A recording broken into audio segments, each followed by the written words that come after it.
qui n'a pas eu lieu cette année, la 3e édition, c'est la raison que vous connaissez. Mais le président Pape a décidé d'honorer son invitation à Abidjan. Et donc il est là. On a souhaité qu'il parle un peu à la presse. Mais avant, on va donner la parole au vice-gouverneur, M. Mobio. Vous donnez donc le mot de bienvenue. Soyez les bienvenus. Et je voudrais, au nom du gouverneur d'Abidjan, le président Robert Bioclémenté, que j'ai ainsi de piloter, vous dire à quoi va. Et surtout, un aquaba spécial à notre invité spécial, le président Abidjan. Il a accompagné pour la circonstance de Francis Wignet, que vous connaissez très bien. Vous avez des têtes pensantes du football aussi. Lui, c'est sur le plan mondial. Je lui disais, chaque fois, c'est à la télévision que je vois. Aujourd'hui, j'ai le privilège et l'honneur de l'avoir assis à côté de moi. Soyez les bienvenus. Merci. Le gouverneur a tenu du temps à ce qu'il soit présent. Pour ceux qui ne savent pas, c'est qu'il est franco-sénégalais. Il est né donc au Tchad, à Abidjan. Et vous résidez donc ses parents. Après, la biographie nous enseigne qu'il a été journaliste sportif, agent des joueurs et surtout président du célèbre club français, qu'on appelle l'Olympique de Marseille, qui a fait hier face à donc à Reims, qui a perdu peut-être sa première place. Et donc, il sera donc devant vous, il va parler de la formation des jeunes talents en Afrique. Il n'y a pas, les journalistes ivoiriens sont venus en grand nombre, ils sont tous jeunes, ils sont là. Donc vous avez la parole pour vous. C'est pour moi plus qu'une bouffée d'oxygène d'être là. Et aujourd'hui, je suis, je dirais, très touché par le grand nombre de professionnels qui sont là devant moi. Une profession que je connais, puisque aujourd'hui encore, je continue à dire que la seule vraie profession que j'ai eue, c'était celle de journaliste, et que le reste du temps, j'ai eu des occupations professionnelles. Donc être là à Abidjan, pour moi, je le redis et je me répète, est un vrai ravissement. Être devant vous en est un autre, puisque, comme je le dis tout le temps, je ne suis à l'aise que devant les journalistes. Toutes les questions qui peuvent vous passer par la tête, que vous avez envie de vous poser, vous pouvez me les poser, je vous répondrai. Donc je suis là devant vous, en réponse à cette invitation du gouvernorat, avec, c'est vrai, le concours de mon ami Francis Wignet ici présent, et heureux de pouvoir, face à vous, répondre à toutes les questions que vous me posez. L'équipe qui a initié la formation moderne de la Côte d'Ivoire, qui a abouti à cette génération dorée. Aujourd'hui, cette génération, je dirais, à la fin de sa carrière, de son cycle, vous qui êtes proche de la Seine Mimosa, quelle est l'appréciation que faites-vous d'abord de ce qui a été fait et de ce qui est fait en général à la Côte d'Ivoire? Parce qu'on voit qu'il y a un cycle qui prend fin, on a beaucoup du mal à composer aujourd'hui une équipe, surtout au plan A, au niveau de l'équipe A. Comment vous appréciez cela en tant que spécialiste? La formation telle qu'on peut la concevoir ici en Afrique et telle qu'on peut la concevoir dans les pays européens est forcément différente. Rapidement, par analogie, nous, à Marseille, en tout cas sous ma présidence, j'avais à un moment donné moins axé nos efforts sur la formation classique française, la formation à la nantaise ou à la auxerroise, préférant avec mes collaborateurs axer notre travail de recherche dans ce que j'ai appelé la post-formation. Parce qu'en arrivant au club, le propriétaire m'avait dit qu'il n'était plus en situation de verser des millions qui jusqu'à présent ne lui avaient pas servi à grand chose, et qu'il fallait que nous trouvions une voie originale. Cette voie, j'ai pensé l'avoir trouvée en promouvant simplement une politique nouvelle que j'ai appelée la post-formation, qui consistait non pas à former des jeunes très tôt pour en faire des futurs cracks, mais plutôt à rechercher des jeunes joueurs, parfois délaissés par des clubs, parfois qui étaient en phase terminale de formation, mais qui n'étaient pas encore complètement en formation. Et c'est ainsi que nous avons pu dénicher des garçons comme Mandanda, des garçons comme Taïwo à l'époque, des garçons comme Valbuena ou Kaboré, pour n'en citer que quelques-uns, qui tous ont valu après parfois jusqu'à 100 fois le prix comme Valbuena ou comme Taïwo. C'était une manière pour nous de faire différemment la formation, c'était de prendre des garçons presque en fin de formation et de les amener dans le groupe pro pour que, en s'entraînant avec les joueurs plus aguerris, ils atteignent le seuil d'efficacité que nous souhaitions. En Afrique, je crois que l'exemple est d'abord venu, il faut le dire, du Cameroun avec Kadji, avec les brasseries. Et je pense que cette formation initiée par les Camerounais a très longtemps placé le Cameroun en position, j'allais presque dire en pole position. Le Cameroun a longtemps dominé le football africain parce qu'il y avait un renouvellement quasi constant des élites par le biais précisément de cette double formation initiée par les deux entités dont j'ai parlé, Kadji et les brasseries. Et puis il y a eu ensuite, c'est vrai, la Côte d'Ivoire avec la SEC, qui a su, de manière très originale, initier une formation originale qui a donné une phalange de footballeurs comme peut-être on en a rarement vu en Afrique. Cela a pu aller à son terme, cela a pu permettre aussi à la SEC, je dirais, de constituer une équipe remarquable. Mais cela a été possible ici parce que nous sommes, comme je l'ai dit, dans un espace différent de l'espace européen où la formation n'était plus possible à cette zone-là parce qu'avec l'arrêt Bosman, il n'était quasiment plus possible à un club français, notamment, de pouvoir faire la formation comme ça se faisait avant, puisque pour faire une petite histoire, vous savez, avant, quand un garçon rentrait dans un centre de formation, il lui fallait signer, en gros, nécessairement, un contrat de 2 ans de ce qu'on appelait un contrat d'aspirant. Après les 2 ans, si le club où il était licencié voulait le garder, il pouvait le garder et lui faire signer à nouveau un contrat de 3 ans, un contrat de stagiaire. Et le garçon ne pouvait pas refuser. Après les 3 années de stagiaire, le club pouvait toujours lui faire signer un premier contrat pro de 4 ans. Ce qui veut dire quasiment qu'un joueur qui était aspirant était tenu par son club à peu près pendant 9 ans, avec déjà des salaires définis par ce qu'on appelait la charte du footballeur professionnel.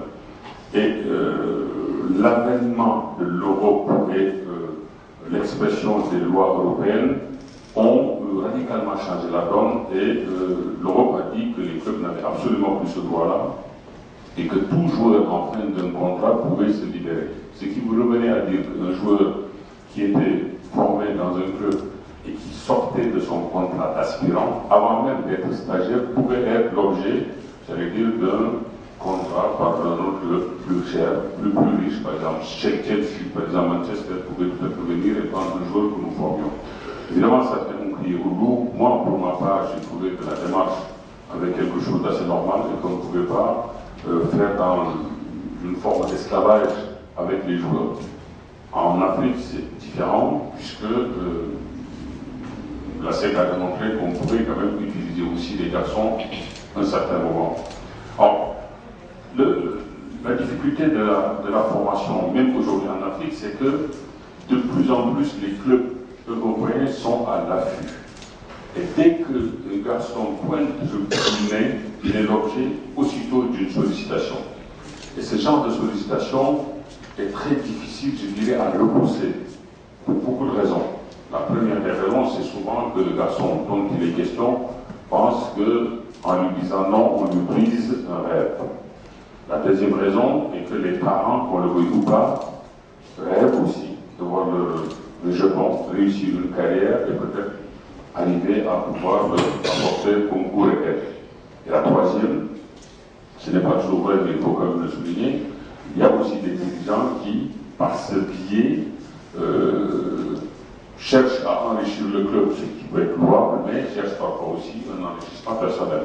Alors, Donc ces raisons ajoutées font que la formation aujourd'hui devient de plus en plus difficile et de mon point de vue, la formation telle que la SEC l'avait initiée et réussie. Bonjour, M. Babdou. Bonjour. 3 questions. Quel a été votre sentiment après la retraite internationale de Didier Drogba? Vous connaissez bien. Vous avez été surpris, vous avez été déçu. Et selon vous, est-ce qu'il a un héritier chez les éléphants? Si oui, lequel? Après la sortie de l'entraîneur des Girondins de Bordeaux, vous avez été un peu dur, allant même jusqu'à demander que les Africains fassent grève. Est-ce qu'il n'y a pas une cause à effet au point que vous avez des ennuis judiciaires? Pape Diouf ne dérange-t-il pas le football français? Nous sommes des professionnels, nous pouvons tout à fait comprendre, voire admettre qu'un joueur à un moment donné, comme une équipe, puisse arriver à une fin de cycle. Et nul ne se connaît mieux que le joueur lui-même. Si Didier Drogba a pris la décision d'arrêter de jouer avec l'équipe nationale, on peut certes regretter cette échéance, mais on peut, je dirais tout à fait aussi, faire confiance à un garçon qui a toujours fait preuve d'extrême qualité morale, qui a toujours répondu présent lorsqu'il a été appelé, et qui, à un moment donné, a décidé simplement peut-être qu'il était temps pour lui de dire au revoir, de dire adieu à cette équipe nationale. Oui, surprise, non, déception en tant que sportif, sans doute, mais je pense qu'on ne peut pas jeter la pierre à ces garçons, même si ici ou là on a vu parfois des retours de footballeurs qui avaient annoncé leur retraite.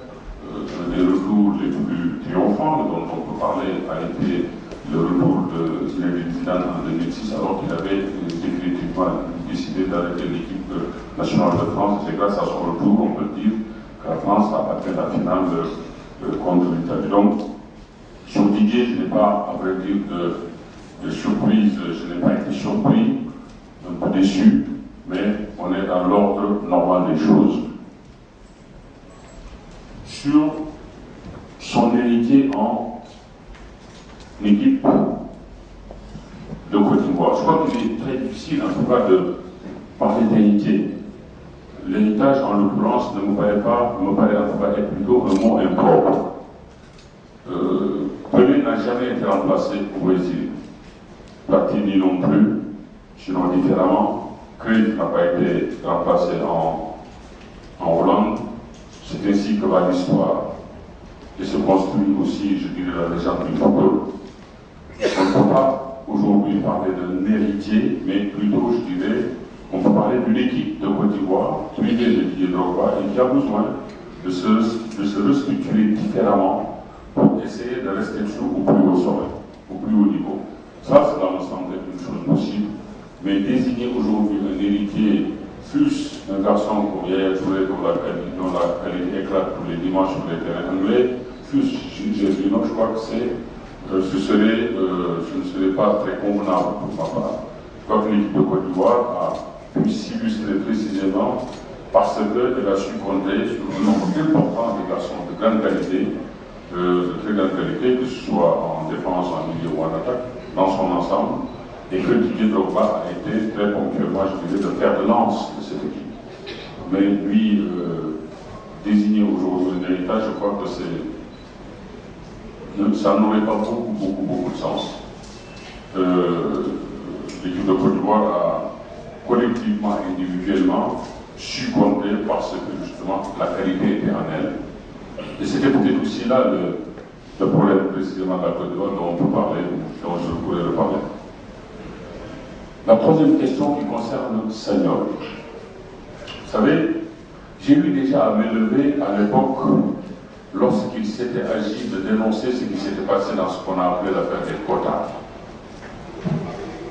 Et la question m'a été posée de savoir est-ce que Laurent Blanc était raciste ou pas. J'ai eu l'occasion de répondre en disant Laurent Blanc, non, je le connais très bien. Et quand je dis que je le connais, c'est que je le connais vraiment, il n'est pas raciste. Mais en préambule, je dirais quand même que le racisme, il faut aussi le définir. Il ne faut pas croire, parce qu'un blanc n'est pas raciste, qu'il est bien ou qu'il est gentil. Le racisme n'est l'exclusive d'aucune race. Le racisme, c'est une connerie humaine et est libre d'être con qui veut. Moi, j'ai choisi de ne pas être con, donc de ne pas être raciste. Pas parce qu'un blanc me dira qu'il n'est pas raciste que je vais l'applaudir. J'ai le droit d'être raciste, moi aussi. J'ai le droit d'être con, moi aussi. Alors, après l'affaire Laurent Blanc, il y a l'affaire Sagnol. Oui, sachez que aussi bien Laurent Blanc que Sagnol, même si ses propos ont été choquants, ce ne sont là que les produits, l'un et l'autre, d'une machinerie qui les dépasse complètement. Parce que je suis persuadé que, alors certains, oui, est-ce que je n'ai pas saisi l'occasion pour parler, pour revenir sur la scène. Je n'ai pas besoin de ça, très honnêtement.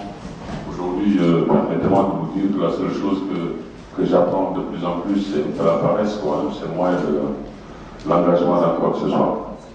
Mais j'ai le droit et le devoir même d'être choqué quand j'entends certains propos.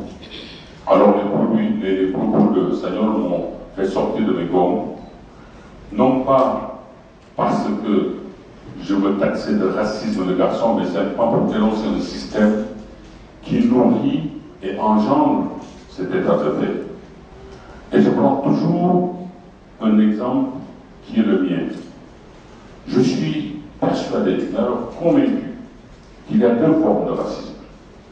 Il y a le racisme organique, qui est théorisé un peu par les tenants de certains arguments extrémistes, des arguments qui se veulent intellectuels et qui, depuis Gobineau en tout cas, arrivent aujourd'hui à vouloir nous faire croire un peu à l'inégalité des races. Ce racisme-là, c'est le racisme le plus dangereux, le moins courageux aussi, mais c'est le racisme que j'appelle le racisme organique.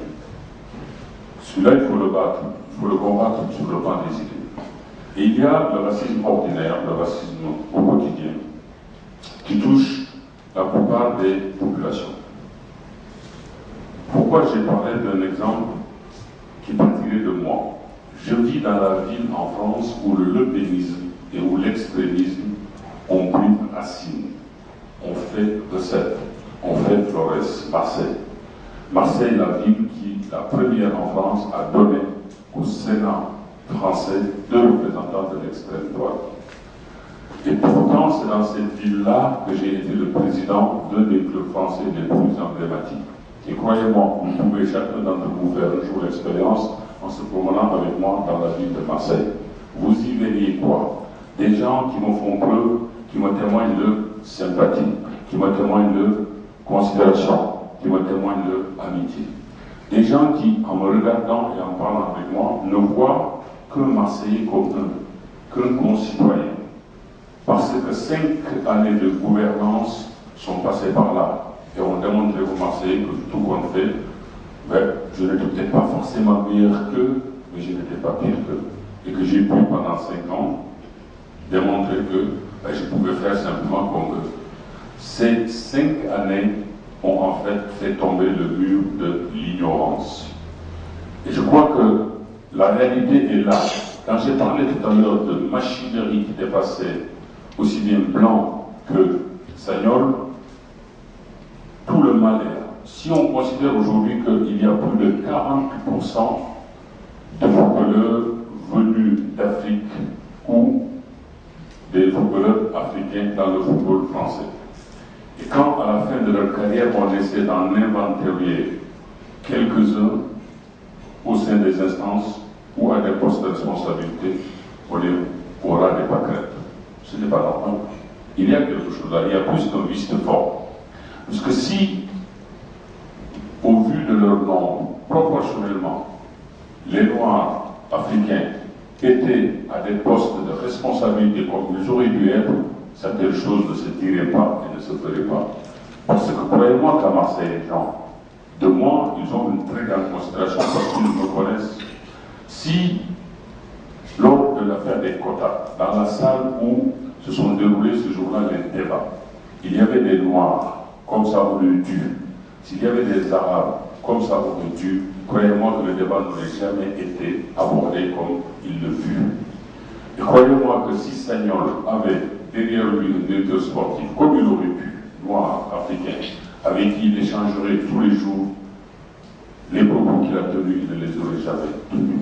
Alors le combat n'est pas de combattre simplement les propos de Sagnol et de dire que ce sont des propos infamants, ce sont des propos anormaux. Le problème, c'est de se battre vraiment pour faire comprendre aux autorités du football français que les choses telles qu'elles se passent aujourd'hui ne peuvent plus continuer. Qu'il faut aussi donner à tous les acteurs du jeu, à tous ceux qui permettent au championnat de France, à tous les niveaux de se produire, il faut arriver à donner à ces gens-là la place qui leur revient au sein du football français.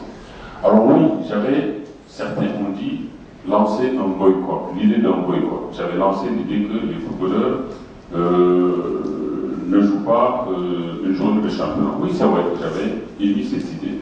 Mais je suis très réaliste. Je connais bien mes gars, je connais bien les footballeurs africains. On l'a vu avec le footballeur malien lorsqu'il a marqué son but, la première réaction qu'il a eue, c'est d'aller enlacer tout de suite son entraîneur. Ouais, bon, c'était bravo et on a entendu toutes les télévisions, toutes les radios en France. Ah, l'image est belle, ah, l'image est sympathique. Comme si, à la limite, et ça, on ne l'aurait jamais évidemment fait, après avoir fait des déclarations que je ne partage absolument pas, un Dieudonné était entouré lui aussi de ses partisans et qu'on puisse entendre à la télévision française, ah, l'image de Dieudonné là est sympathique. Ça, on ne l'aurait jamais entendu. Mais sur Sagnol, il fallait effectivement défendre le soldat Sagnol, à commencer par la presse française elle-même qui, la première, a tout de suite salué le geste de ce footballeur malien qui n'a rien trouvé d'autre de mieux à faire. Je peux vous dire qu'un garçon, comme Jean-Pierre Gana, je peux citer son nom, c'est pas important, parce qu'il me l'a dit, il m'a téléphoné en me disant, si j'étais un jour de Bordeaux, au lendemain de ces déclarations, je ne serais pas allé à l'entraînement. Alors, en ayant lancé cette idée, non pas de boycott, mais simplement de s'abstenir de prendre part à une journée du championnat de France, je savais que cela ne se produirait jamais. Mais cette déclaration a eu au moins un effet, celle d'une prise de conscience. Les gens se sont vite mis, pourquoi ne pas à l'arithmétique, en se disant, effectivement, si tous ces joueurs africains refusaient de jouer une journée de championnat, qu'adviendrait-il? Et ils se sont aperçus, sans qu'il y ait eu le moindre mouvement, qu'effectivement il n'y aurait sans doute pas de journée de championnat. Alors, quand on a cette force-là, il faut savoir l'utiliser. Et l'utiliser, c'est de faire, c'est d'arriver aujourd'hui, face aux autorités du football français, à leur dire on ne peut plus continuer comme ça. Vous savez, moi, je ne cherche absolument rien pour moi. Quand Sagnol dit que les Africains ne sont pas intelligents, je schématise. Ma modestie en football, ce n'est pas à moi qu'il s'adressait. Je pense être plus intelligent que lui et toute sa famille. Le problème n'est pas là. Donc, je ne cherchais pas du tout à me défendre. Je ne cherchais pas non plus une place. Parce que depuis que j'ai quitté l'Olympique de Marseille, croyez-moi, j'ai été l'objet de sollicitations auxquelles je n'ai pas donné suite. La seule chose, c'est que chez moi, ça me hérisse. Quand je pense qu'on est parfois l'objet d'attaques injustifiables, injustifiées. C'est ça qui a motivé effectivement ma réaction, comme elle avait motivé ma réaction déjà lors du contact. Alors, oui, évidemment, si ce genre de réaction-là peut déplaire, cela ne me gêne pas. Si ce genre de déclaration, de réaction peuvent me valoir des désagréments, ce n'est pas impossible, puisqu'il faut évidemment expliquer certaines situations parfois. Mais je ne changerai pas ma manière de voir. Et le combat que je veux mener, je le mènerai aussi longtemps qu'il me paraîtra nécessaire de le mener. Et j'en aurais terminé avec ça en apportant cette précision. Le grand truc qui trompe, qui méprend, c'est souvent qu'on nous dit ah, le sport est intégrateur. Le sport en France, c'est quand même la seule activité où noirs, blancs et arabes sont retrouvés côte à côte et sans racisme. C'est un peu vrai que quand on regarde tous les dimanches, on peut se dire qu'au moins là, il n'y a pas de racisme. Sauf que, et vous le savez bien que moi, si un dirigeant ne veut pas par racisme prendre Zidane, De Sailly, Boli et Thuram, mais il va perdre. Les autres vont gagner. Donc, il est obligé de les prendre. Comme De Gaulle, dans les années de Brest, en France, quand il avait déclaré qu'il y a des endroits où les forces n'avaient pas encore donné, quand il a fait appel aux forces africaines, qu'elles soient venues d'Afrique noire ou d'Afrique blanche, il avait besoin de ces gens-là pour le front, pour la guerre. Après, à la fin, en ce moment-là, ils étaient effectivement assimilés comme des militaires français. Dès la fin de la guerre, on les a envoyés chez eux, la plupart de ces Africains, en leur parlant parfois des pensions qui ne représentaient même pas le tiers ou le quart des pensions de leurs camarades français. En 1960, lorsque la France a eu besoin d'édifier son parc immobilier, lorsqu'elle a eu besoin de relancer son économie, de relancer ses industries, elle a su faire appel là aussi à des main-d'œuvre venues d'Afrique, blanches et noires. Et lorsque le tâche se fut terminé, qu'est-ce qu'on a fait? On les a bordurés au bord des routes, ce qui a créé des banlieues ici ou là et des quartiers ici ou là. C'est ça la réalité. Alors, évidemment, les footballeurs, ils sont utilisés à la même enseigne. On en a besoin pour faire un championnat viable. Et à la fin des championnats, on n'en a plus besoin, ni pour être cadre, ni pour être responsable. Pourtant, on ne peut pas s'en passer quand ils sont dans la force de l'âge, quand ils sont des footballeurs, parce qu'on risque de perdre, on risque au détriment, de vivre ça à son détriment, parce que Zidane c'est le plus fort, ça se mesure, ça se voit. Autant à la fin de la carrière, entre De Sailly maintenant et Deschamps, lequel va être l'entraîneur ou le directeur sportif, là on joue sur des claviers beaucoup plus subtils, beaucoup plus subjectifs, et on en revient aux normes d'une société qui de toute façon discrimine. Alors on prendra Deschamps plus facilement qu'un De Sailly. Voilà la réalité. Donc il ne faut pas se tromper et penser que le football français n'est pas raciste simple ou discriminant parce qu'il absorbe des joueurs africains, des joueurs noirs. Il les absorbe, il les prend, parce que sans ces garçons-là, il n'y a pas de football, il n'y a pas de championnat, ni en L1, ni en L2, ni en national, et peut-être même encore en dessous. Voilà la réalité. Quel jugement portez-vous sur les compétitions de jeunes en Afrique? Deuxième question. Un mot sur la question de la triche sur l'âge. En Afrique, c'est vrai que c'est une chose qui m'apparaît comme une chose indispensable. Avec tous les problèmes liés à l'organisation de rencontres officielles en Afrique. Déjà, pour mettre en place des championnats réguliers et fréquents, il n'est pas évident que les choses se passent, je dirais, comme on souhaiterait. Alors, chez les jeunes, le problème est encore posé, et parfois de manière beaucoup plus insoluble. Je serais évidemment d'avis qu'on puisse organiser ici ou là, dans certains pays, des championnats de jeunes. Moi, je me souviens, quand j'étais beaucoup plus jeune, les championnats de jeunes ne s'organisaient pas de la manière dont vous l'imaginez ou vous le dites, mais cela s'organisait au niveau des écoles. Au Sénégal, moi je me souviens, tous les jeudis, à l'époque, parce que ce n'était pas le mercredi, c'était les jeudis que étaient jours de congé, il y avait des matchs inter-écoles. Inter-écoles qui opposaient depuis les plus jeunes, les benjamins, les minimes, les cadets, les juniors, des écoles entre elles. Et ces compétitions-là faisaient effectivement naître des talents que les clubs civils surveillaient et venaient parfois engager. Mais ces compétitions-là ne touchaient pas seulement le football, cela touchait toutes les disciplines sportives. Alors moi je pense qu'il est plus facile parfois d'organiser effectivement ce genre de compétition-là à l'échelle scolaire qu'à l'échelle civile, puisqu'on sait que nos fédérations souvent sont exsangues, souvent elles n'ont pas les moyens ou ne se donnent pas les moyens nécessaires pour organiser ce genre de compétition qui demandent qui demandent des moyens, en tout cas surtout beaucoup d'applications.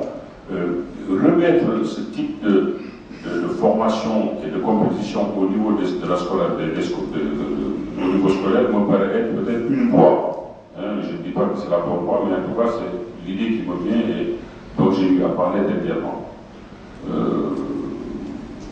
Mais c'est à creuser, puisque je crois que chaque école peut essayer de trouver des solutions pour qu'une organisation de ce type soit viable. Et croyez-moi que c'est souvent très intéressant parce que les parents s'impliquent, parce que tout le monde s'implique et cela peut donner non seulement chapitre à des rencontres très intéressantes, mais surtout, ça peut être aussi, j'allais dire, un terreau où les révélations se pourraient se faire. Sur la triche de l'âge, alors là, vous me posez une question qui m'ennuie. Je vais vous dire pourquoi. Évidemment, toute forme de triche est condamnable. C'est la première chose que je peux dire. Toute forme de triche me paraît condamnable. Sauf que j'ai vécu des choses, parfois, qui m'ont emmené non pas à changer d'avis, mais à me poser des questions, à me perturber. Je ne citerai pas de nom, mais combien de joueurs africains aujourd'hui qui ont réussi dans le championnat professionnel français ou parfois européen, combien de ces joueurs-là, et même certains d'entre eux qui sont passés au stade de vedette, ont pu jouer et démontrer leur qualité parce qu'en venant en France, ils ont fait ce qu'on appelle publiquement en Afrique, couper leur âge.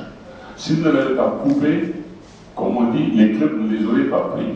Parfois, ils venaient, ils avaient 22 ans, ils annonçaient 16 ans ou 17 ans. Et là, les clubs se précipitaient pour les prendre en se disant, faussement, ça montre un peu combien les idées reçues en football sont légion, combien il faut parfois essayer de leur tordre le cou.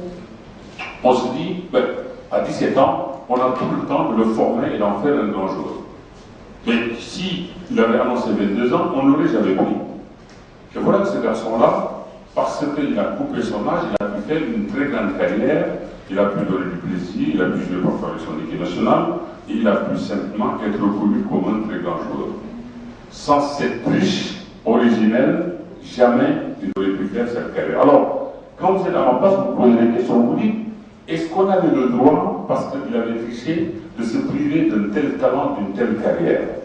Alors la question est là, ça montre quelque part un peu l'incompétence de ce qui les recrute et de ce qui axe le recrutement aussi sur l'âge.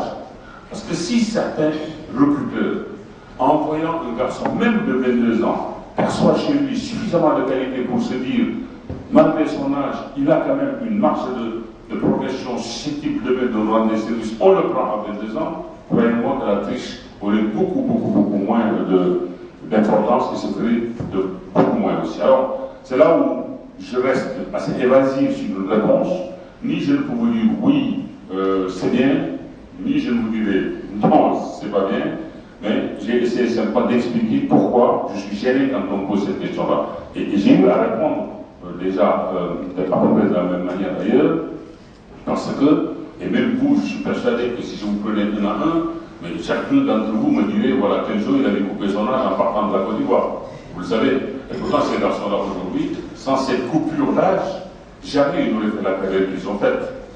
Alors, on n'est pas embêté, on est un peu gêné. Ange Fadio du quotidien Étudiant d'Abidjan, heureux de vous retrouver ici. Président, oui, c'est une habitude de la Côte d'Ivoire. Son récent passage, c'était à la nuit du football. Voilà. Président, vous avez toujours milité, et là je parle de l'équipe nationale de Côte d'Ivoire, pour que cette équipe puisse jouer en équipe et non avec des individualités. Je voudrais, avec votre œil de spécialiste consultant, avoir votre regard sur les premiers pas de Hervé Renard avec la sélection ivoirienne. Au-delà de ça, je voudrais avoir aussi votre avis sur ce qui a été qualifié ici de non-match entre la Côte d'Ivoire et le Cameroun, les 30 secondes dites de la honte par les internautes. Est-ce que la Côte d'Ivoire avait besoin de jouer dans son camp retranché? Et puis une projection pour la CAN 2015. Est-ce que Hervé Renard et cette formation ont de réelles chances de pouvoir tirer le bien du jeu? Le football africain aujourd'hui est davantage marqué par un vrai nivellement des valeurs qu'autre chose. Ce qui fait que depuis quelques années, depuis l'hégémonie égyptienne, chaque nation est à peu près en mesure, à un moment donné, avec un peu de chance, avec un peu de réussite, de gagner le trophée continental. On l'a vu avec la Zambie, puis on l'a vu avec le Nigeria. Le Nigeria qui, même si effectivement c'est un pays qui a toujours été une sorte de force d'orientation du football africain, a quand même connu, je dirais, une vraie période de ressac qu'il avait relégué derrière certains ténors africains. Mais le Nigeria a gagné la dernière compétition. Alors cela m'amène à penser que au jour d'aujourd'hui et lors de la prochaine compétition, beaucoup de nations peuvent être bavardes de leur ambition, dont évidemment la Côte d'Ivoire. Dire au départ que telle nation est la favorite de cette compétition-là me paraît hasardeux. L'agencement harmonieux d'un pronostic me paraît aussi assez risqué aujourd'hui. Donc la Côte d'Ivoire, oui, elle a sa chance, même si elle paraît un peu moins forte que les années précédentes. Je pense qu'elle peut, elle aussi, être parmi les nations qui peuvent aller au bout. Ça, c'est un premier point. Le deuxième point sur les prestations dernières de l'équipe ivoirienne. Oui, elles ont de quoi effectivement susciter ici ou là un peu d'appréhension, voire un peu d'inquiétude. Est-ce la fin d'un cycle? Ça peut y ressembler, incarné par la retraite de Didier Drogba. Est-ce la période d'une semi-reconstruction, puisque la plupart des joueurs sont quand même là? Je pense. Le nouvel entraîneur était l'homme de la situation. Vous savez, sur les entraîneurs, j'ai un avis que j'ai eu à exprimer ici lors de la dernière conférence que vous m'aviez permis et donné l'honneur de faire. Sur les entraîneurs, je suis plutôt sceptique. Je ne crois pas à un entraîneur sorcier. Je ne crois pas à cet entraîneur capable, je dirais, par sa seule présence et par ses actes, de transformer et de changer tout. Je n'y crois pas. Je suis de ceux qui pensent qu'un entraîneur est l'homme d'une situation, l'homme d'un moment, l'homme d'un effectif. Lorsque j'entendais ici ou là certains dire Mourinho c'est le meilleur entraîneur du monde, je ne me sclavais pas, mais je me demandais toujours, mais ils sont quand même bons pour pouvoir déterminer le meilleur entraîneur du monde. Sur quels critères s'adressent-ils pour me dire qu'un tel est le meilleur entraîneur du monde? Comme disent que Messi ou Ronaldo sont les meilleurs joueurs du monde, c'est à peu près vrai. Mais comme disent d'un entraîneur, fut-il plus Mourinho que c'est le meilleur du monde, moi je ne sais pas sur quoi, on ne sait pas ce qu'on veut dire. En quoi il est meilleur que Lippi, en quoi il est meilleur que Capello, en quoi il est meilleur que même Deschamps, je ne sais pas. Peut-être qu'il a évidemment une verve plus grande que d'autres, et peut-être une manière de procéder plus spectaculaire. Mais dire qu'il est le meilleur entraîneur du monde, cela me paraît être hasardeux. Alors, pourquoi? Parce que je crois aujourd'hui pouvoir avancer, c'est ce que j'avais dit ici une fois, que l'entraîneur ne peut pas inventer. On n'invente pas. Le football ne s'invente pas. On ne peut pas inventer le football. Et ceux qui s'intéressent à l'histoire du football savent qu'il y a eu très peu de grandes révolutions dans le football. Il y a eu le WM, effectivement, qui était la première à peu près organisation football connue dans les années 30, qui était plutôt le fait des Autrichiens. Ensuite, là, on est passé, c'était le fameux système où il y avait 5 attaquants, 2 ailiers, deux attaquants un autre derrière, 2 milieux, 3 défenseurs. Bon, ça, c'était le premier système codifié. Ensuite, dans les années 50, effectivement, la Hongrie d'abord a créé avec Gustave Seves ce qu'on peut appeler un peu le 4-2-4. C'était l'apparition d'un jeu un peu plus équilibré que les Brésiliens de 58, avec Ferrola, donc Pelé en tête, ont su véritablement rendre opérationnel. Et le 4-2-4 était né. C'était une révolution, une grande révolution. L'autre révolution semble être celle emmenée par Elino Herrera dans les années 60 à la tête de l'Inter de Milan quand il invente ce qu'on a appelé en France le pédon, ce qu'on a appelé en Italie le catenaccio et ce qu'on a appelé en Allemagne le verrou. C'était une révolution puisque c'est la première fois qu'on voyait une équipe investir d'abord défensivement plus de 5 joueurs et jouer par contre-attaque. C'est une révolution. Et Léon Herrera, oui, qui était italo, français, argentin, avait inventé effectivement ça. Ensuite, on en arrive en 66 avec un Français qui invente le 4-4-2. Il fait revenir en fait ces deux ailiers nominaux. À l'époque, il y avait Peters à gauche et Alan Ball à droite. Il les fait revenir au milieu, renforcer un secteur où il y avait déjà Bobby Charlton et Stiles. Ça donne un 4-4-2. C'était une vraie révolution puisqu'on n'avait jamais vu ça. Ensuite, quand on regardait vraiment l'histoire du football, on a du mal à vivre d'autres grandes révolutions. Il y a eu le football total de l'Ajax, pour les plus âgés d'entre vous. Ce qu'on a appelé le football total de l'Ajax, c'est-à-dire on attaquait à 10 et on défendait à 11, c'était que chimérique. La réalité était que les joueurs d'Ajax, cette équipe d'Ajax-là était constituée de garçons absolument bien formés sur le plan physique, sur le plan athlétique, sur le plan physique, athlétique et technique, voire tactique, et qui étaient les meilleurs. Ils étaient très grands, techniquement ils étaient très forts. Si on se souvient de cette équipe-là, depuis le gardien Stey, en passant par la défense Ulchoff, ou Blankenberg, l'Allemand, Schulbier, Kroll, tous, ils étaient, j'allais dire, des sommets, des monstres, quoi, hein, Cruyff, Kaiser, tout ça. Donc, je ne pense pas qu'il y ait eu la révolution, il y a eu plutôt une méthode, une manière. Parce que souvent, là aussi, on confondait en parlant que c'était une équipe super physique. Vous savez, on confond souvent les notions de physique et d'athlétique. Parfois, une équipe, on voit ces joueurs très grands, on dit c'est une équipe qui est physique.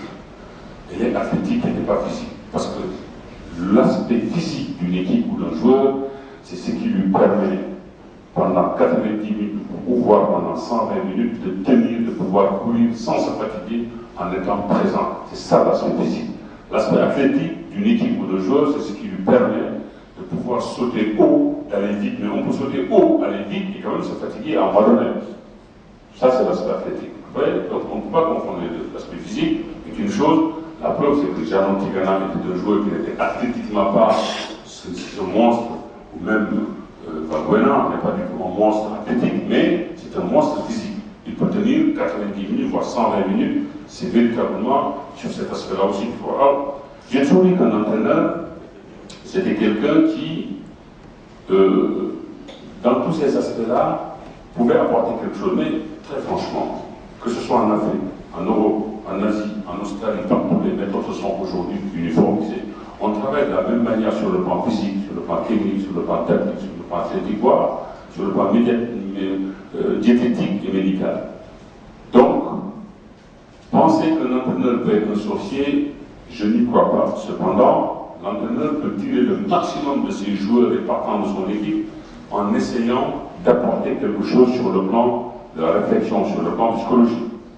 Quand on gère un club, quand on gère une équipe, qu'elle soit nationale ou pas, c'est en tout cas la conviction qui était la mienne quand j'étais à la tête de l'Olympique de Marseille, c'était non pas de tenir un discours unique à 24, 25, 26 joueurs, mais c'était d'entreprendre une démarche individualisée vis-à-vis de chaque garçon, puisque les capacités de réception, les capacités de réflexion n'étaient pas du tout les mêmes.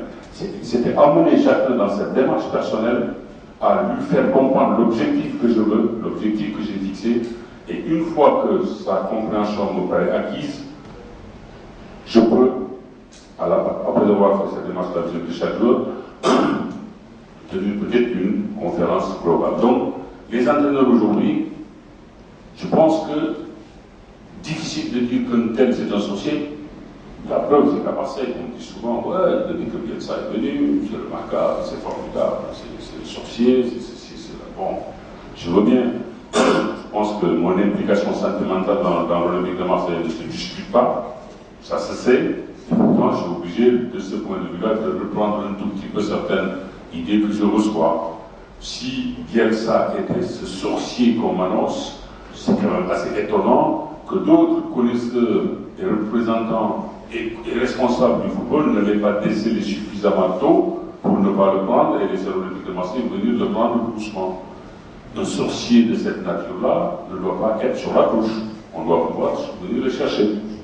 Donc je pense simplement que c'est un homme qui a su, comme je le disais tout à l'heure, tirer le maximum des possibilités d'une situation, qui a su, qui est l'homme d'une situation aussi, d'un effectif, et on verra bien la saison prochaine. prochaine ce que ça donnera. On a vu parfois des entraîneurs une année être champion avec telle équipe et l'année d'après plonger complètement. Il suffit de regarder Lille cette année. L'année dernière, c'est une très bonne équipe avec Chirac.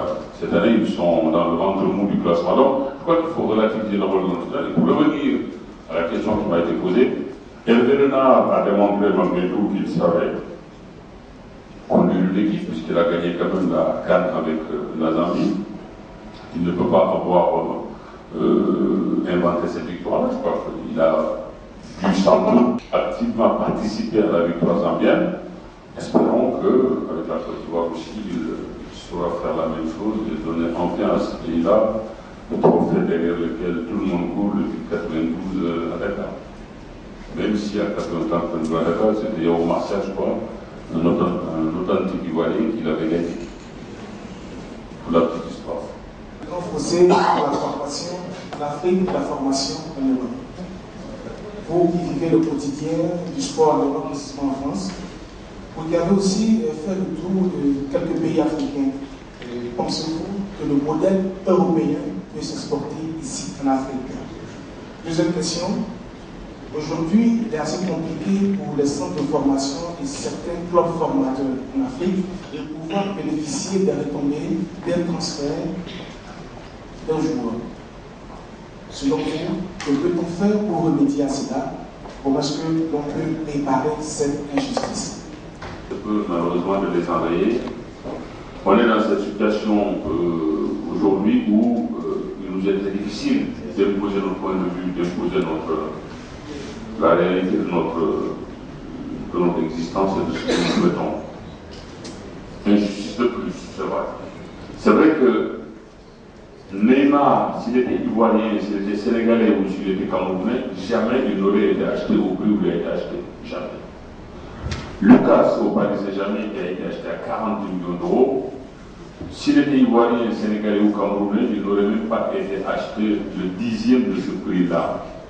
Je ne vois pas un club européen qui se serait permis de dire, même en espérant les mêmes qualités, payer à la SEC, payer au Diara, payer au Terrain de Yaoundé, 4 millions d'euros seulement pour prendre Lucas. Même si, une fois encore, je le redis, le garçon eut démontré les mêmes qualités que Lucas. Parce que c'est comme ça. Le footballeur africain, il a bien dit ça, non. Il ne coûte pas grand-chose, il ne peut pas coûter cher. Écoutons-le et comprenons. C'est comme ça. Et ce sera encore longtemps comme ça. Parce que dans ça, il faut évidemment déjà admettre simplement la suprématie des pays riches sur nous qui nous dictent leur loi. C'est comme ça. C'est vrai en économie, c'est vrai en politique, c'est vrai dans Hollande, quand il vient à la francophonie, même si j'ai voté pour lui, même si j'ai été très proche de lui, bon, son discours, quelque part, avait quand même un côté un peu, écoutez, moi, je donne des leçons quand même. Voilà, soyez constitutionnaliste, c'est comme ça, il faut qu'il me donne des leçons. Qu'il me donne des leçons.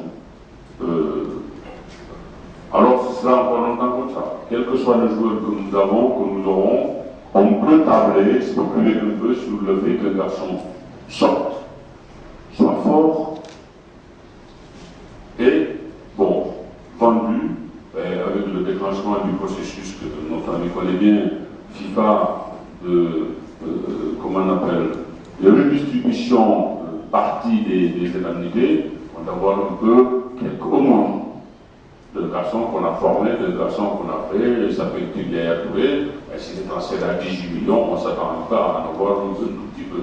Bon, c'est comme ça. Comment changer les choses?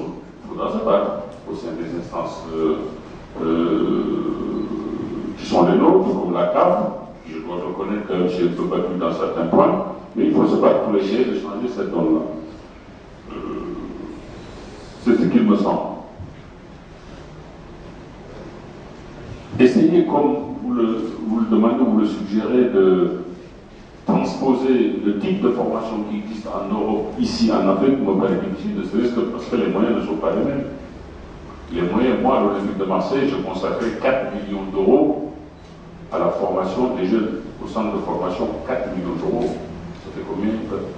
Ça fait 2 milliards et 1 milliard, quoi. de milliards poussières consacrés pour la formation des jeunes. Même si on tient compte du niveau de vie, même si on tient compte du niveau de différence au niveau des dépenses, on est quand même loin des chiffres possibles, je dirais, pour ici mettre en place une formation qui soit complètement en phase, ou en tout cas puisse être comparée à la formation telle qu'on connaît ça en France. Donc, non, je crois qu'il faut être original. Je le redis, pas parce que les liens de proximité me lient à Francis, mais je crois que l'Ajax, la SEC, passez-moi, la SEC a eu, à un moment donné, cette originalité dans la formation des jeunes et est arrivée effectivement à sortir une phalange très talentueuse. Nous, on est obligé en Afrique d'être, je pense, très original dans la réflexion. Bonjour, M. Pantous. Oui, bonjour. Avant moi, quelqu'un a posé la question à propos de votre interpellation. Ouais. Donc, vous n'avez pas répondu. Alors, je voudrais répondre là-dessus pour vous demander qu'est-ce qui s'est passé exactement, parce que ça a été quand même extraordinaire. Pour la première fois, dans l'équipe de Marseille, 4 dirigeants comme ça interpellés, et la presse française a parlé de Madidoa. Les enquêtes étaient liées à des contrats de joueurs dont notre compatriote Dieu Louba. Alors, pouvez-nous dire exactement ce qui s'est passé? Est-ce que le contrat de Dieu Louba était conservé par ces parties? Rassurez-vous, je serai revenu là-dessus. Vous savez, quand la justice se met en spectacle, elle est en cela par une information spectacle. Quand un pays est gagné par ses mots, il perd des espaces de liberté et des espaces de vérité. Je n'ai pas encore été au commissariat que beaucoup de raisons ont été avancées sur cette interpellation, comme vous l'avez dit. Le contrat de Didier Drogba. Entre parenthèses, que je n'avais pas fait, puisque je venais juste d'aller au club, c'est l'équipe précédente qui l'avait fait. Le contrat de Nassi et bien d'autres choses. Parce que c'est l'information spectacle aussi qui se met au service de la justice spectacle. Dans cette affaire, vous savez, un juge, quand il s'érige en shérif, il doit reconnaître les pires de banque et les gentlemen farmers, en l'occurrence le juge qui a en charge ce dossier n'a pas eu ce discernement. Je vais vous poser une seule question. Vous savez, le problème de... Quand quelqu'un disait, je crois que c'était un géographe très connu, il disait que les chiffres étaient des êtres fragiles et qu'en les torturant, on pouvait le faire tout ce qu'on voulait. C'est le contenu de la vérité. La vérité, on ne peut pas la changer. Alors, ceux qui d'entre vous m'ont déjà écouté m'expliquer sur ça peuvent effectivement entendre les mêmes mots, peut-être même la même intonation et deviner les mêmes ponctuations. Dans cette affaire, j'ai été pendant 5 ans le président de l'Olympique de Marseille. Quand je suis arrivé, le budget, les chiffres étaient au rouge, puisqu'on avait plus de 35 millions d'euros de déficit. Lorsque j'ai quitté le club, j'ai laissé dans les caisses plus de 40 millions. Quand j'ai quitté l'Olympique de Marseille, je n'ai pas été chassé par une fronde populaire, ni par des mauvais résultats, ni par des casseroles judiciaires. Je suis parti après 5 ans. Et m'ont succédé des gens qui ne pouvaient pas me sentir en peinture. Absolument pas. Qui ne voulaient que ma perte. Et dès mon départ, la première chose qu'ils ont faite, c'est de regarder les comptes que j'avais laissés de fond en comble, du plafond au grenier. Ils ont tout regardé. Il leur était impossible de trouver une seule virgule mal passée. 5 ans et demi, je suis parti. Et voilà que subitement, une nouvelle affaire née à la suite d'investigations qui ont été faites par la police, qui est un juge qui va entendre tout le monde, même les présidents précédents dont je compte. Pendant près de 36 heures, je vous regarde dans les yeux et je vous le dis, de toute façon, je ne pense pas que je me serais permis de faire une conférence de presse. J'étais le seul dans cette situation-là, faire une conférence de presse si j'ose sortir de là-bas. Quand on a le C un peu merdique, je pense qu'on ne se le donnerait pas. Je n'ai pas été mis une seule fois en présence d'un document que j'ai signé et que je n'aurais pas dû signer. Pas une seule fois devant un compte, devant un virement qui a été fait et que je n'aurais pas fait. Pendant tout le temps que je suis resté là-bas, les seules questions qui m'étaient posées, les seules questions, étaient relatives au fonctionnement d'un club professionnel. En fait, j'étais là un peu comme une sorte, passez-moi l'expression, un peu bravache, mais une sorte de professeur qui devait enseigner le football à des enquêteurs. Voilà. Comment on fait un recrutement, quand est-ce qu'on peut prolonger un contrat, dans quelle mesure ceci, que ça. La seule question, la question la plus difficile, je peux vous la donner, qui m'a été posée, c'est bon, il y a Transfer Market, un site que je ne connaissais même pas. Moi, je n'ai jamais été dans un site, je suis incapable de ça. Malheureusement, à la technique moderne, je suis très réfractaire à ça. Je ne connais pas. Il me dit, vous connaissez Transfer Market? Je dis non. C'est un site, d'accord, ok. Alors, il me dit, vous savez, avant le transfert de Mamadou Niang à Marseille, ce site annonçait que Mamadou Niang, son prix était plus ou moins évalué à 7 millions d'euros. Et vous l'avez acheté à 5 millions. Non, il était le contraire. Il était évalué à 5 millions d'euros et vous l'avez acheté à 7 millions. Pourquoi? D'abord, je ne connaissais pas ce site-là. Je me dis, vous savez, vous pouvez mettre ça sur le compte aussi d'une mauvaise négociation. On a été de piètres négociateurs, peut-être.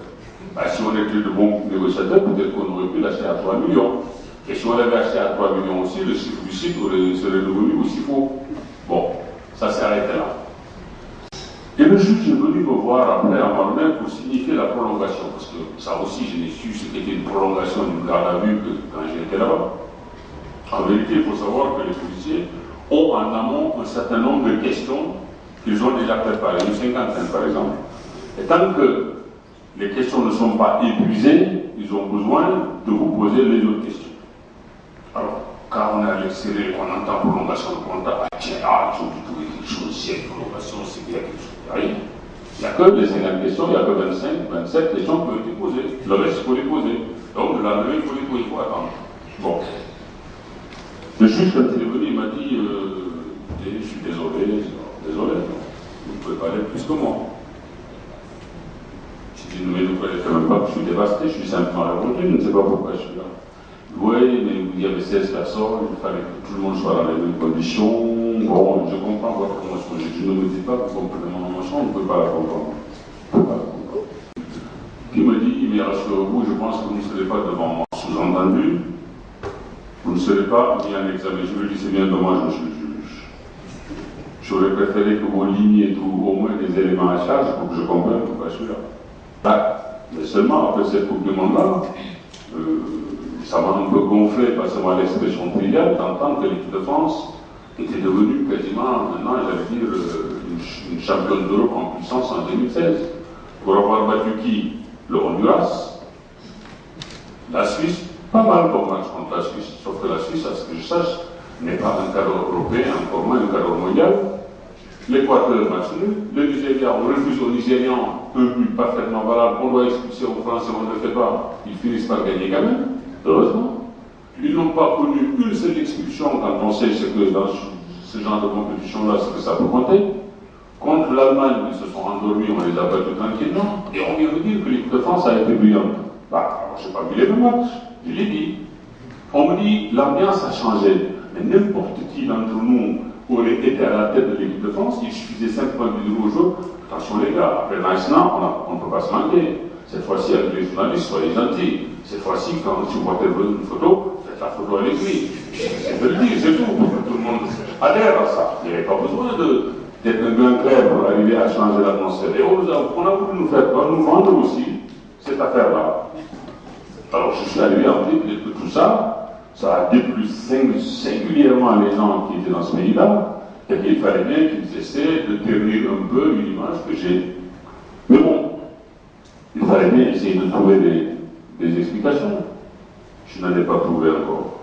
Je n'en ai pas trouvé. Et de toute façon, dans cette affaire, au-delà des témoignages que j'ai eus, il y a eu des témoignages de circonstances, mais il y a eu des témoignages qui me sont allés droit au cœur parce que c'est des gens qui savaient précisément de quoi ça retournait. Et croyez-moi, ce petit noir venu dans le pays des Blancs, s'il avait laissé dans les comptes de l'OM quelque chose qui n'allait pas, depuis longtemps ils auraient cherché à me casser les reins. Ils n'avaient aucune raison de m'emmener dans cette affaire-là. Aucune raison. Ben, ils m'y ont mis. Bon, c'était aussi une manière un peu peut-être allez, on y met un peu, on verra. Bon. Pourquoi on a instauré la licence et puis pourquoi la FIFA a aussi décidé de retirer la licence d'ici l'année prochaine, la licence va être décidée. Pourquoi? De un, de deux, avec vous, c'est toujours l'histoire du foot, on apprend toujours. Comment les clubs et les fédérations fonctionnent en Europe? Est-ce qu'un club, je l'ai tellement constitué, peut-il fonctionner sans assemblée générale ou une fédération peut fonctionner sans assemblée générale? Moi, quand j'ai commencé dans ce métier d'agent, il n'y avait pas à l'époque de licence. Il fallait une sorte de comment dire, de récépissé que le ministère des Sports accordait et puis on pouvait exercer. Est venue la première vague où la FIFA a dit maintenant il faut des licences avec dépôt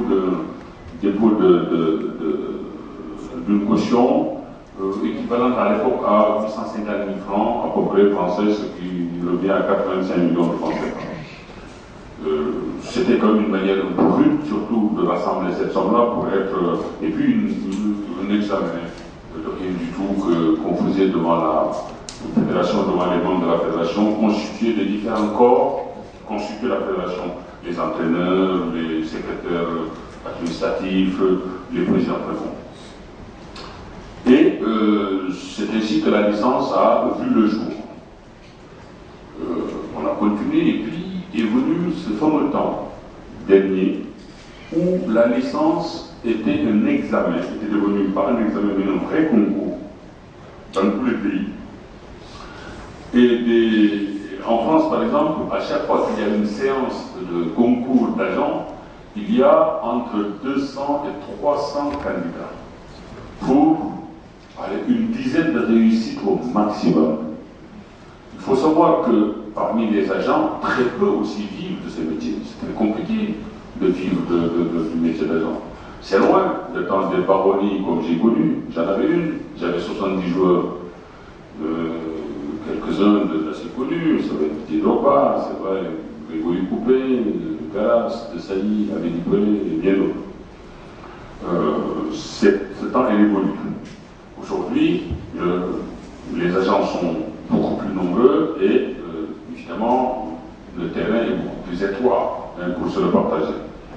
Et je me souviens d'un déjeuner que j'ai eu à Zurich avec Blatter et les deux Jérôme, Champagne et Pape, dont on discutait. Et Blatter me disait cette licence, finalement, ça sert à quoi? Je lui dis pas à grand chose. On a discuté, il n'a pas convaincu. Et je lui avais dit que ce qui était fou, c'était que souvent la licence reposait sur une réglementation sportive édictée par la FIFA, mais que ça pouvait entrer en contradiction avec la réglementation d'un pays. Par exemple, la FIFA pouvait dire à un agent, oui, tu peux acter dans n'importe quel pays où on est représenté. L'agent arrive et il voit un règlement qui lui dit, ah, ici, un agent étranger ne doit pas travailler. Nous, ça nous est arrivé quand on a pris Ribéry, son agent était luxembourgeois, et cet agent a été autorisé par la FIFA pour travailler, parce qu'il avait la licence, mais chez nous, en France, la réglementation interdisait à un agent étranger de travailler, donc de toucher éventuellement sa commission. Ce qui déjà secrétait des magouilles, parce que forcément, l'agent étranger, qu'est-ce qu'il fait? Il aurait dû aller chercher un agent français avec qui il allait s'entendre. Ça commençait déjà à ne pas être clair. Et dans ce cas de figure-là, même pour votre gouvernement, parce que c'est un peu ça, l'abus de biens sociaux, parfois il faut le savoir. Nous, ce qu'on a fait, bon, on n'a pas voulu lever pour respecter la réglementation, parce qu'à l'époque, j'étais avec Julien Fournier, l'actuel directeur général de Nice, qui était mon bras droit. On a dit donc, on ne paye pas. mais on a senti chez Ribéry un renfrognement, Ribéry qui nous dit moi de toute façon, les sommes que vous me proposez ne me conviennent pas, il faut que vous me proposiez d'autres sommes. Il est arrivé à nous proposer des sommes. On pouvait deviner que c'était pour payer son agent lui-même. Nous, l'argent qu'on a payé à Ribéry, on a payé dessus toutes les taxes inhérentes, c'est-à-dire les taxes sociales et taxes fiscales. Alors, il a sans doute payé son agent. Imaginez un seul instant qu'il fut prouvé qu'on a payé à Ribéry en ayant payé tout, mais qu'il a payé son agent de l'argent qu'on lui a donné, on était passible déjà d'un délit, c'est-à-dire celui de l'abus de biens social. Alors que tout dans notre démarche était précisément fait pour respecter la loi. Alors vous verriez dans la presse Abdou Fournier en garde à vue sur le transfert de Ribéry, les gens tout de suite, qu'est-ce qu'ils ont fait? Ils ont dû croquer encore. C'est comme ça que les choses se passent dans le milieu du football. Maintenant, il est vrai, comme je dis, que nous, c'est un peu différent, parce qu'il n'y a que Marseille, il n'y a que l'OM qui, parce que l'OM, un neuf à l'OM, c'est un bœuf, il faut le savoir quand même. Parce que c'est curieux qu'il n'y a qu'à l'OM où les dirigeants sont parfois sous le joug judiciaire, pas dans d'autres clubs, et croyez-moi, je connais les autres clubs, je préfère ne pas en parler, mais bon, je connais d'autres clubs. Donc, je pense que la licence d'agent, effectivement, n'est pas nécessaire. Ce qui convient, c'est que chaque pays édite sa règle et impose à ceux qui ont la prétention, ou en tout cas ceux qui ont envie de devenir agent, de respecter les règles commerciales édictées et puis de présenter un cahier des charges et d'être agent. Je crois que c'est vers ça que, effectivement, de plus en plus la FIFA se dirige. Sur le fonctionnement d'un club et d'une fédération, je pense qu'il n'y a pas de règle absolue. Et à chacun de faire, nous, à l'Olympique de Marseille, on avait ce qu'on appelait un conseil de surveillance, qui a été mis en place après les problèmes que le propriétaire avait organisé plus, et qui lui avait valu une condamnation d'ailleurs devant les tribunaux. Il avait souhaité mettre en place un conseil de surveillance, lequel était à même de donner à la direction du club toute validation avant tout achat d'un joueur ou avant. D'ailleurs, ce qui me ramène un peu à la question précédente, c'est que tout ce que j'avais fait, ça avait été validé par le conseil de surveillance. Je n'avais rien fait qui ne fut pas validé par le conseil de surveillance pendant ma présidence. C'est-à-dire qu'aujourd'hui, que l'Olympique de Marseille n'a plus le conseil de surveillance, mais un conseil d'administration. Bon. Nous, on avait donc un conseil de surveillance. Je dirigeais le club, les décisions, c'est moi qui les prenais, mais je les faisais simplement entériner par le conseil de surveillance. J'expliquais pourquoi tel achat, pourquoi telle vente, pourquoi tel ceci et tel cela. Parce qu'il faut savoir que le club, quand même professionnel surtout, c'est une armada d'administration. Moi, j'avais le secrétaire général, devenu aujourd'hui le directeur général de Nice, j'avais le directeur général, j'avais le directeur financier, j'avais le directeur commercial du marketing, un directeur des médias, un directeur de la communication, un directeur de la sécurité, un directeur sportif. J'avais toutes ces directions-là et tous les mardis, j'avais une réunion de direction au cours de laquelle étaient prises les grandes décisions qui devaient gouverner le club. Ça, c'est le club. La fédération, je n'ai pas fait partie des instances de la fédération, mais j'ai fait partie des instances de la Ligue, puisque j'étais dans le conseil d'administration de la Ligue et même dans le bureau de la Ligue. C'est différent. Je crois qu'en Afrique, il y a des clubs aussi qui parviennent parfaitement à bien gérer leurs affaires. Pour ne pas parler de club présent, je dirais simplement que j'ai été invité par Moïse Katambi, que j'ai vu effectivement comment le TP Mézin était géré.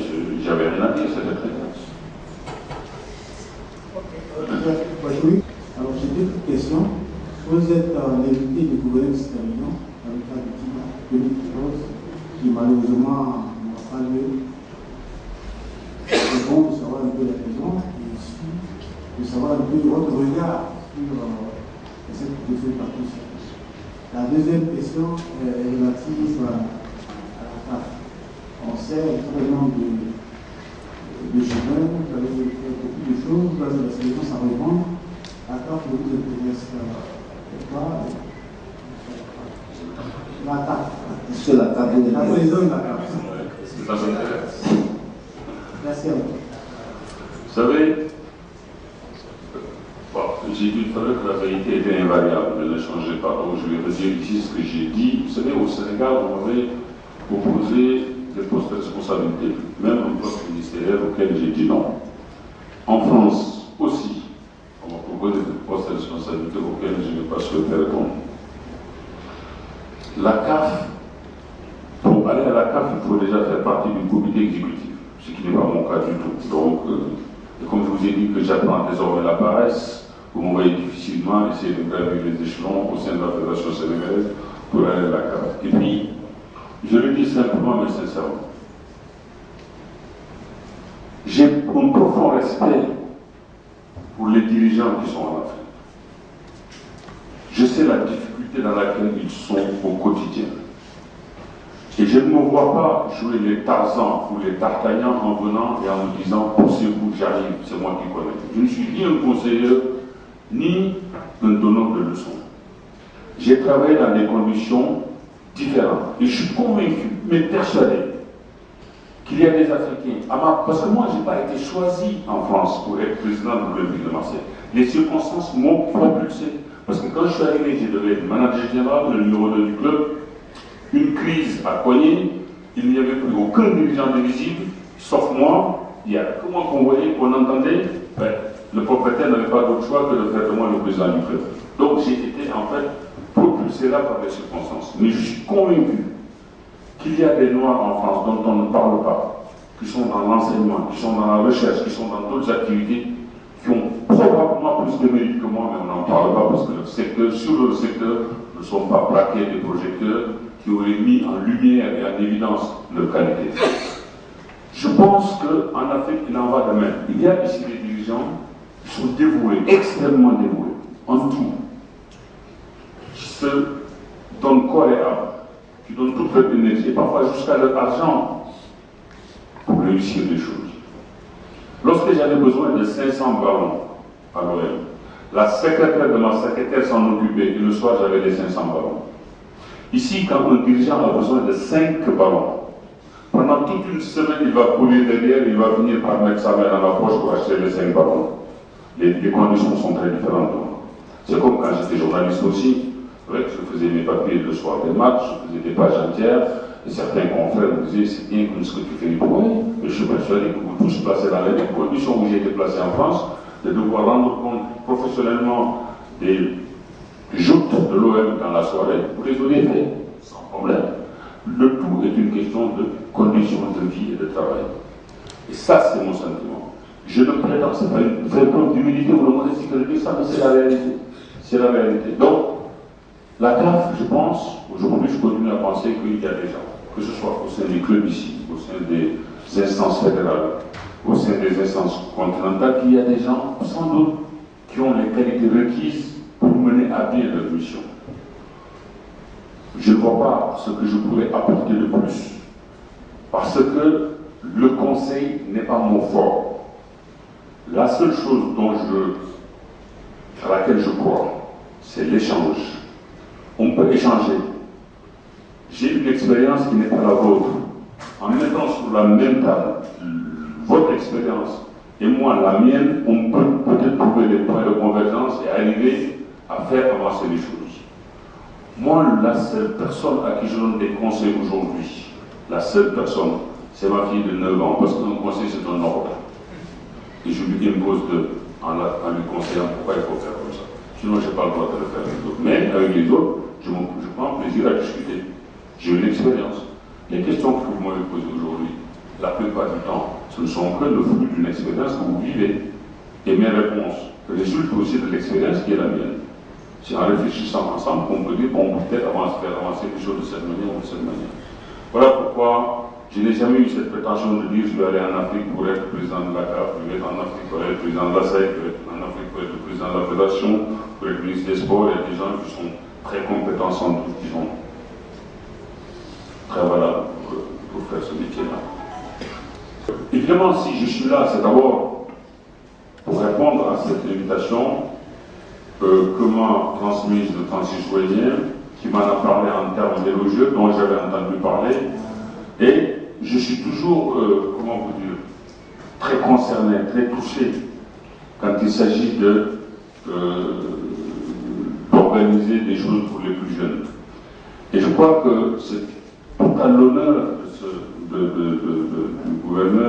gouvernement de mettre en place une telle organisation.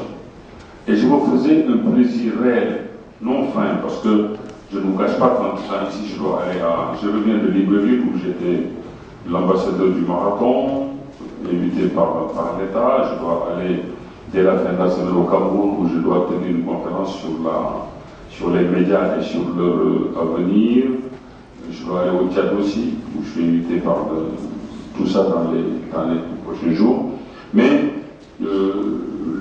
j'ai quand même fait en sorte de mettre en place et en bonne place mon passage à Abidjan, parce que d'abord, Francis m'en a tout de suite parlé, et puis je me suis dit, voilà, là je me retrouve un peu. Dans ce tournoi des jeunes, c'est un peu, voilà, les choses auxquelles j'aspire, les choses auxquelles je suis très sensible. Donc, je pense que c'est une organisation qu'il faut évidemment maintenir vaille que vaille, en dépit des problèmes de l'heure. Et mon passage ici, que je n'ai pas voulu remettre, c'était aussi une manière pour moi de marquer mon intérêt pour cette initiative et pour dire aussi que demain, c'est-à-dire la saison prochaine, je serai ravi d'être là parmi vous pour assister à ce tournoi. Ok. Merci. Donc, je ne sais pas plus, je crois que... Beaucoup de réalité, j'ai été voir le centre de formation d'ailleurs hier, ISP, du colonel Koné, où j'ai été très surpris de voir effectivement un endroit destiné aux plus jeunes dans la formation être à ce point équipé, être à ce point à la pointe, je dirais, de ce qu'on peut appeler un travail d'efficacité. Vraiment, j'y suis allé, d'abord c'était plus pour répondre à une forme de courtoisie, et puis en y arrivant, l'intérêt s'est tout de suite manifesté, parce que je ne pensais pas qu'il existait en Afrique, parce que j'ai fait beaucoup de pays d'Afrique quand même, un endroit privé comme ça, où on pouvait trouver, je dirais, autant d'intérêt. Je pense que la plupart de mes confrères ici, si vous me permettez de vous appeler comme ça, ce serait bien d'avoir la curiosité d'aller jeter un nez par là-bas. Il y a quelque chose que vous pouvez en tirer de cette expérience. Ok, donc, merci beaucoup. Je Diouf. Merci, chers confrères. On va d'abord donner la parole au représentant du gouverneur, M. Dogo. Il va donner le mot de fin.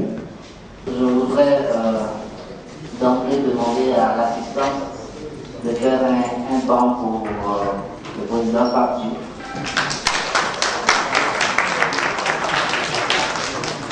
Oui, parce que avec les réponses qu'il a données aux questions pertinentes que vous avez posées, montre bien que le gouverneur du district d'Abidjan a fait le bon choix et surtout a compris qu'il était bon d'avoir à nos côtés les meilleurs produits de l'Afrique.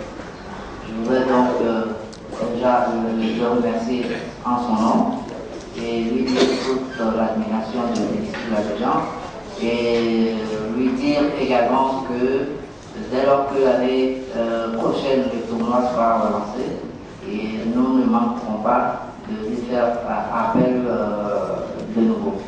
Je voudrais aussi féliciter le colonel Koné, directeur et président du Roi Sport Promotion, pour avoir lancé cette initiative et en œuvre ce tournoi qui aujourd'hui connaît de bons résultats et qui connaît un certain rayonnement avec l'arrivée de Pape Diouf l'année dernière. Vous avez vu Giroud, Philippe Doucet et tous les autres. Et je voudrais aussi associer à ces félicitations le président Francis Bourien, qui ne ménage pas ses efforts pour que, dès lors que nous avons besoin de personnalités du monde du football, de faire jouer son réseau de relations. Et je voudrais donc lui dire merci au nom du gouvernement. Je ne voudrais pas être long. Je vous remercie, je vous félicite pour la qualité des questions. Je pense que et la qualité des questions et la qualité des réponses ont fait que on n'a pas dû leur passer. les questions continuant, je pense que personne ne s'en serait offusqué. Je voudrais donc vous remercier tous et souhaiter que pour les prochaines éditions, vous serez encore aux côtés du district d'Abidjan et de Ivoire Promotion pour le rayonnement du tournoi international de district d'Abidjan. Je vous remercie.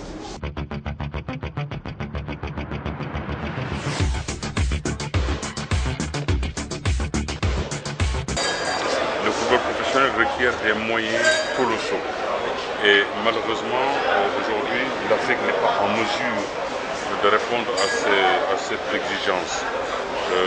Souvent, on parle en Afrique, par exemple, de sponsoring. Parler de sponsoring me paraît être un propos impropre, dans la mesure où qui dit sponsoring dit normalement donnant-donnant. Or, quand on voit la compétition en Afrique, où sont totalement absents tous les joueurs de renommée, tous les grands joueurs africains, qui tous évoluent en Europe, il est difficile de dire aux sponsors, sponsorisez-nous, et nous on vous donne, parce qu'en retour il n'y a rien. Et je dis qu'en Afrique c'est davantage de mécénat qu'il faut parler, et tant que tous nos joueurs, toutes nos vedettes joueront à l'extérieur, à l'étranger, il ne sera pas possible de mon point de vue de faire du professionnalisme pur et dur, parce que les gens préféreront tout regarder les chaînes internationales qui sont les gens et préféreront regarder les joueurs issus de leur pays à la télévision. Merci.